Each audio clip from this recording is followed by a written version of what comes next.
it's no more a thing that decentralized applications, smart contracts, concepts like DAOs, fungible tokens, non-fungible tokens are becoming a big thing.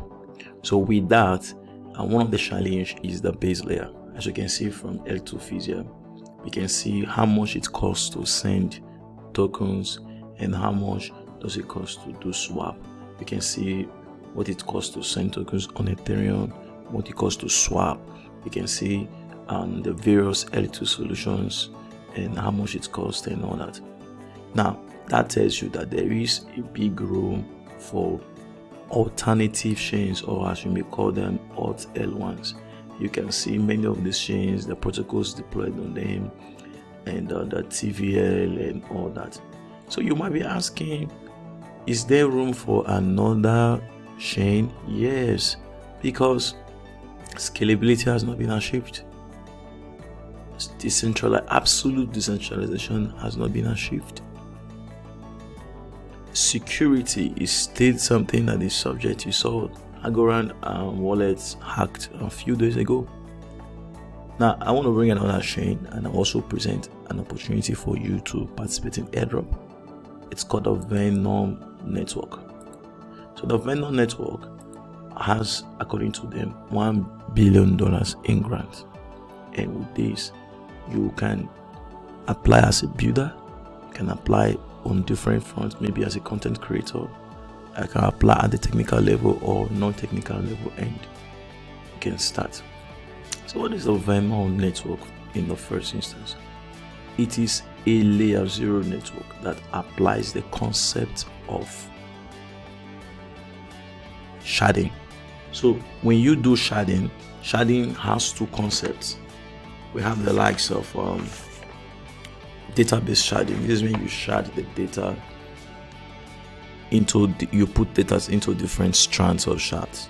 Then we also have computational sharding. Computational sharding is where you basically put the participant of a network. Let's say, for example, there are 100 nodes, and then you separate them into, let's say, 20 shards. So you have each shard has 5 nodes, and then each of the shards is responsible for execution. So that's what the Venom network have, and it also applies the Polkadot concept. So it's something that's similar to the Polkadot network, where you have something like a layer 0 that does not do much stuff. You can talk about things like verifying independent state transition functions, things like the virtual machines, the crypto primitives for that network, and the validators, their stake and all that. So it takes the power sharing concept, where you have the main chain, which is called the master chain, which is the layer 0. Polkadot calls it the relay chain.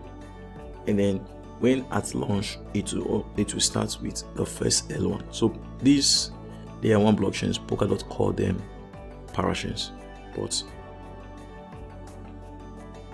Venom will start with what we call the base chain. So the base chain can do all manner of stuff, things like smart contract. It will use what we call the traded solidity, traded solidity that runs on top of the traded virtual machine. It uses an actor model for its account-based system. Now,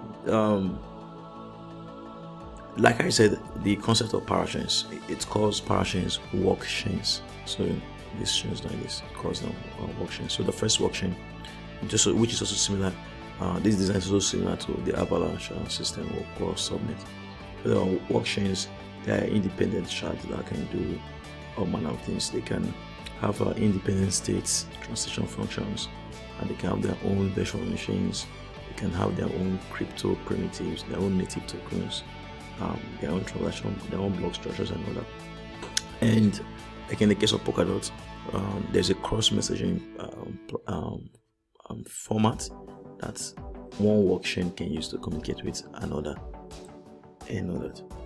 So there are different types of workchains.